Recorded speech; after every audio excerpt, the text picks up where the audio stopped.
ازيكم يا حلوين؟ عاملين ايه؟ يا رب تكونوا بخير وفي اتم صحة ونعم الله. مبدئيا كده يا حلوين نصلي على النبي، اللهم صل وسلم وبارك عليك يا حبيب الله. النهارده بقى يا حلوين كل سنة وانتم طيبين كده. هنعمل القطايب. بصوا حاجة كده تبارك الرحمن، مقرمشة جدا وحاجة ما فيهاش ولا غلطة. بجد هتعملي شوية قطايف حاجة كده تبارك الرحمن. بجد انجح طريقة قطايف ممكن تعمليها، سهلة جدا ما بتاخدش معاكي اي وقت خالص. وبدقيق وميه هتحضريها. يلا بينا نشوف حضرناها ازاي. اول حاجه مبدئيا كده انا هعمل السيرب عشان هسيبه يبرد. انا عايزه السيرب بتاع القطايف تقيل وبيرد. ضفت كوبايتين من السكر عليهم كوبايه ونص من الميه ومعلقه كبيره من عسل الجلوكوز.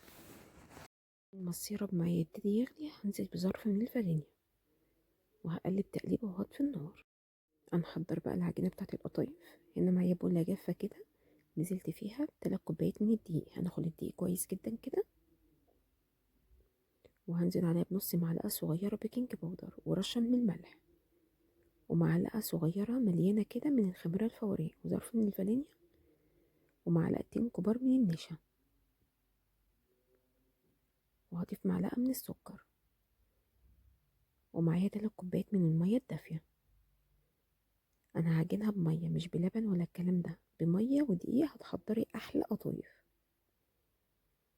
هقلب بقى كويس جدا. أنا حطيت كده كوبايتين ونص وهنزل بالنص التاني تدريجيا كده.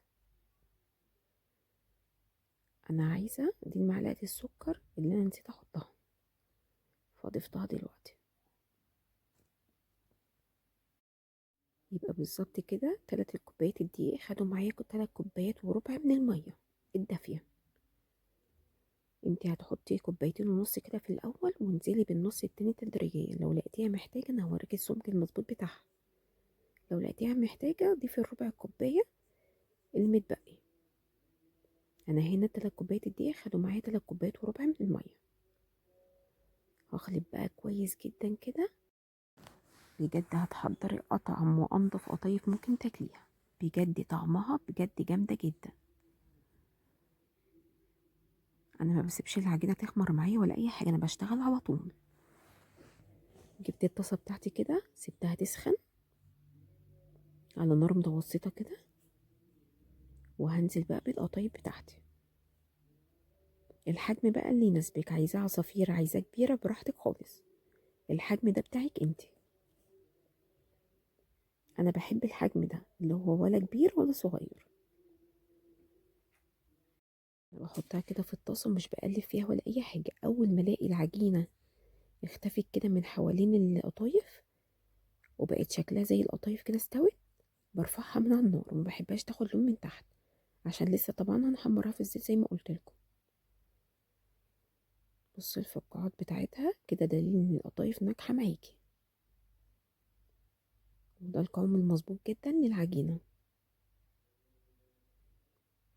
خطوه مهمه جدا، لما تطلعيها طلعيها على فوطه، غطيها بفوطه، ضروري جدا تغطيها بفوطه عشان تفضل معاكي طريه. شايفين ما شاء الله؟ والتلات كوبايات دي عملوا معايا يمكن حوالي اكتر من كيلو. عشان تتاكدي ان القطايف ناجحه معاكي هتلاقي فيها فقاعات كده كتير زي ما انتي شفتي كده.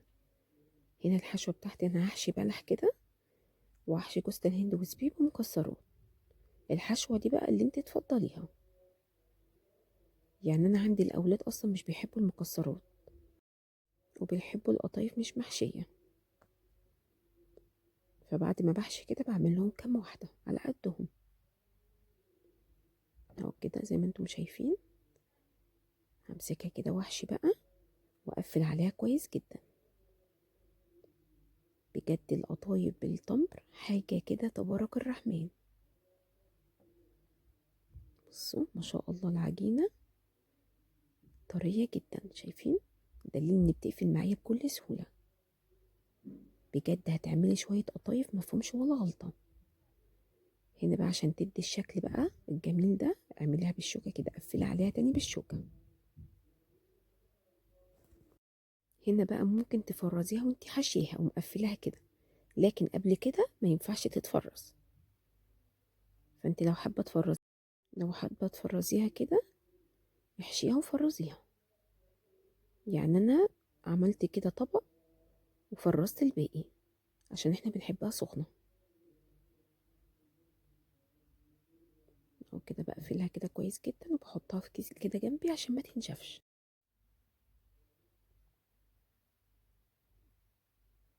حابة بقى تسيبي نصها مفتوح كده عشان بعد ما تخرجيها تحشيها كريمة براحتك خالص،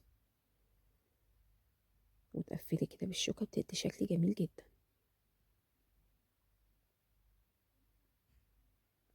بجد طعمها احلى من اللي بتجيبيها من بره بكتير وانضف طبعا، وما بتاخدش وقت خالص على النار. يعني انت بتضيفي كده العجينة، اول ما تلاقي العجين اختفى بتقومي رافعاها من على النار.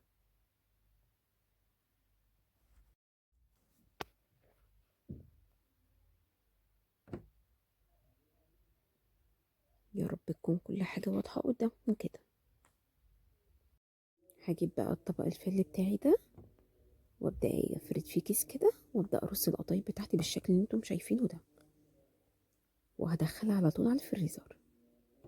اهو كده خلصت الكمية كلها. بصوا ما شاء الله 3 كوبايات دي يعملوا معايا كمية كويسة جدا.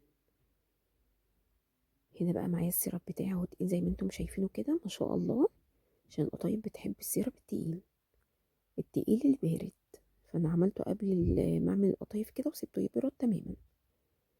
هنا بقى معايا الزيت بتاعي كده زي ما انتم شايفين. انا هنا معليه النار، بعد شويه هوطي النار، يعني اخليها نار متوسطه كده عشان القطايف ما تاخدش معاكي لون بسهوله وما تبقاش مستويه. اهو كده زي ما انتم شايفين لون القطايف تحفه ازاي. واطلعها بقى في الزيت زي ما انتم شايفين كده وبنزل على السيرب.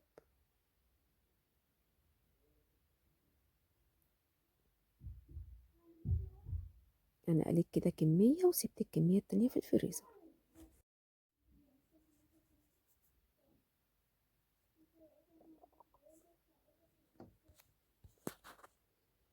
بصوا ما شاء الله، بصوا لونها حاجه كده مقرمشه وبتدوب في البق.